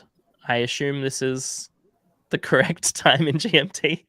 But this is This has just been set, which means that this should now be available in our loader. So now in our index.tsx. Is this the drum roll moment? This is the drum roll moment, yeah. Coming up, isn't it? Let's see if we can at least get this part implemented, and then we might call it there, and then we'll look at building out some more convenience-y bits around this. But we have enough time. We have enough time? Yeah, I think so. I don't know. Maybe. Let's see. All right. So we want to pull out of our loader, pull out the request that's being passed across here, and then we can check whether we actually have that cookie header, or whether we have our session. So if we call get session, if we just call it with no parameters, it will give us an empty session. If we pass it a cookie string, it will basically try to pull out the session that matches this. And if it exists, then we'll have that session. Otherwise, we will have, it'll just return null. So, or I guess it would create another empty session. So here we can say out of the request, we want to pull out of, or we want to access the headers, and then we want to call get to pull something out of our headers, and we want to pull out our cookie headers.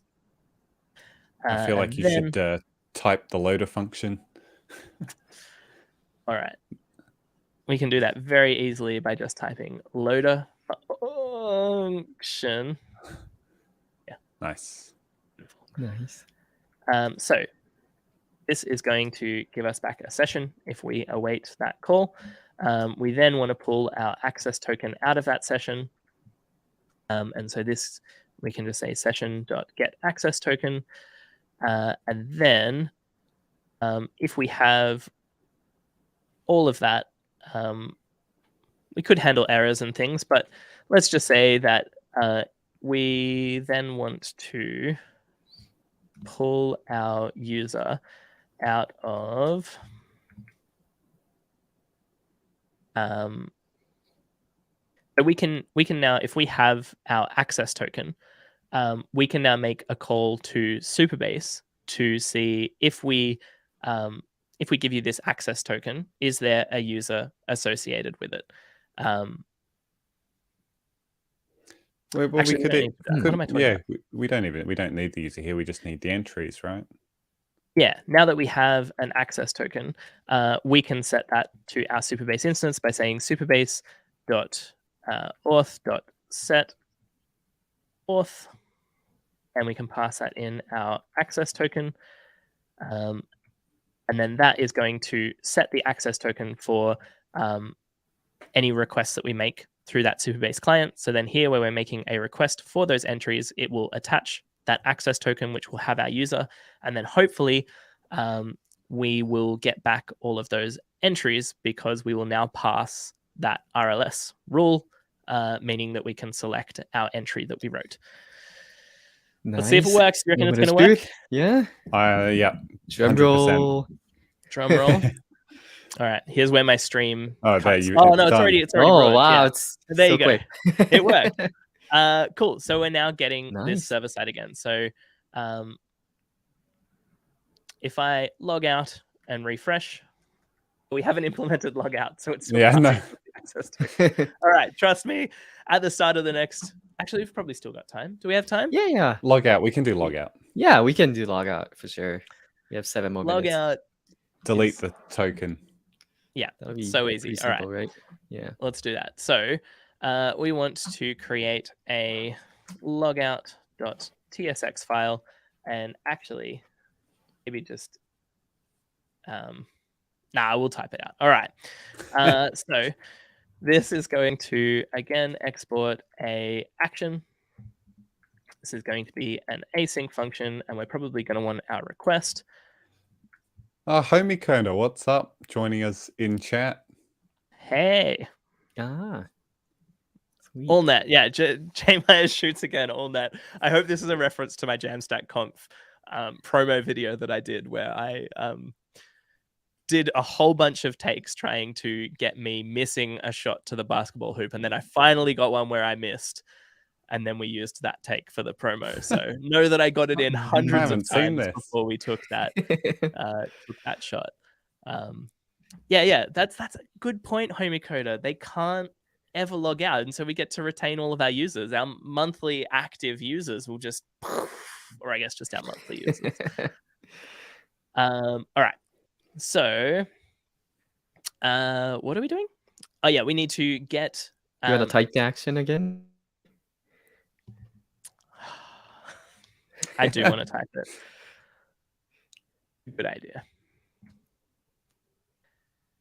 So the first thing that I want to do is, so we're going to be calling this with a user who still exists, right? And then we want to destroy the cookie that's associated with that session, right? So we want to get the session for from the headers, and then we want to destroy session. And then again, we probably want to like redirect the user in case they're in a logged in page. We probably want to redirect them. Should we redirect them to login or redirect them to the landing page? I feel like landing page works. I don't know. We don't. Yeah, we have to do a landing page because our login page is just our action, right? No, we have another login page. We've got multiple login pages. Oh, Yeah. wow. Login page Anyway. then. Why not? Login page. All right. Oh, look at that. It's going to do it for us. So we get the session from calling get session, which comes to us from our cookie helper. We pass it request.headers.get cookie. We then want to destroy our session. So we say destroy session, and we pass it in our session. But this also gives us back that cookie string, which we can then call return redirect to the login page with the headers set to that cookie string. Look at this. Copilot. That is beautiful. It just needs to also import these things for me as I'm going. It's not happy. Promise you got to await the destroy. Yeah, of course. Thanks. Thanks, TypeScript. Thank you, TypeScript. You're so helpful. Nice. Cool. And that should be it. So we get the session that we're being passed across in the headers. We destroy the session, we get that cookie string, and then we send back headers saying set this cookie to basically an empty string or destroy this cookie. And so now our user should be able to sign out. And so we just need to trigger this action when they are signing out. So here we could say if event is equal to signed out, then we want to call, it'll be very similar to what we have above, so just fetcher.submit. We want to, do we want to give it any, we don't need to give it any values, do we? Nope, probably not. Yeah, so I guess that would just be null, and then we would pass it a method, which is going to be post, and an action, which is going to be /API/auth/logout. And now, if we refresh here, we're seeing these values. We can get to the logout button somehow. Maybe we just very quickly in the get session, no, sorry, in the get auth state callback. Where's that? Above, if you scroll up a little. And then, we are setting the user. Yep, no idea. So then down here, why is this happening? If we have, so we pull out the user, so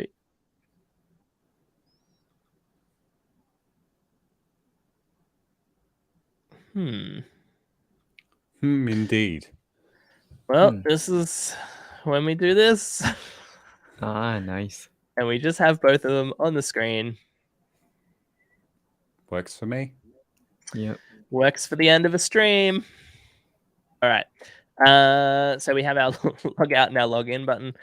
If we click log out, then we automatically get redirected to here. Beautiful. And now if we go back to our landing page, we'll see that we don't have any entries that we're selecting because we're not currently logged in. So we're not sending that user information across. And then if we log in, we get redirected to here and we see our results. Beautiful. Boom. Wow. Great. Boom. All right. We Boom implemented indeed. server-side cookie Right auth on time. Superbase. Yeah. Right on. It's literally just clicked to 12 o'clock for us, or 12 o'clock for me and Alaister.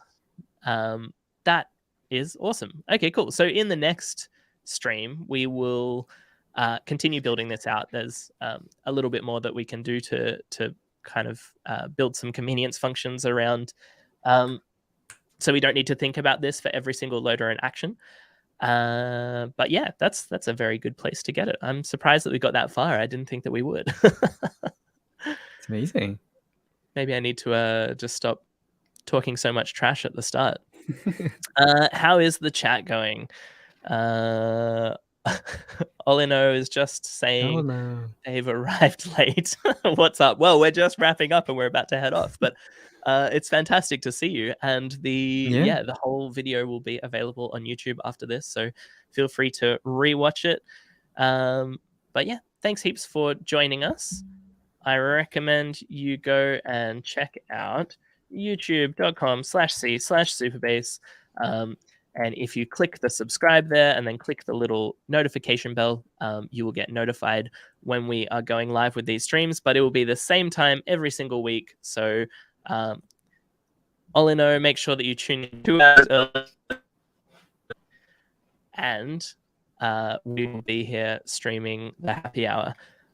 Also, we had a massive subscriber gain since last week. It's like last week we were just under 5,000, 5,000. right? And then now we're got us over the line 5.11. nicely. You know what? I reckon that might This is be great. due to these awesome Superbase tips videos that some kind of genius has been putting out. And also, there's gonna be another episode coming up. Ooh, awesome! Yeah, man, can't wait for that. Yeah, Tyler has been putting Tyler and Andrew have been putting these together. I think next one week is gonna be can we Andrew. drop a teaser? Next week is going to be about many-to-many relationships. I think. Is that right? I think it's one-to-many. One-to-many is coming up pretty soon. Awesome. Next week. So I haven't made up my mind yet. Yeah. Come subscribe, click the notification bell to hear about all the awesome stuff that we're doing. Head on over to twitter.com/super and give us a follow. Come to our discord.superbase.com and join 7,530 other people who are excited about Superbase. Including Olino. Including our wonderful Olino. Discord mod. Awesome. You can find Alaister at twitter.com/AlaisterYoung. You can find Tyler at Shukert Jr. twitter.com/Shukert Jr. And you can find the stream me. It skipped me. I was wondering if all right, we got to take it back. We got to take it back. We need these. Me or John. We need these plugs and these follows. Can you see the screen now? No, yeah. I think is your backup started again? Did you like pause it for 2 hours and then it just like maybe. Whoops. All right. Head over to twitter.com/AlaisterYoung to follow Alaister on Twitter, Shukert Jr. for Tyler, and then Jon Meyers _IO for me. Hope you have an excellent weekend and an excellent week, and we will see you same time, whatever time that is for you, next week. Have a good one. It'll be fun. Yeah. Thanks, everyone. Take care, everyone. Have a Bye. nice weekend. Bye-bye. Bye.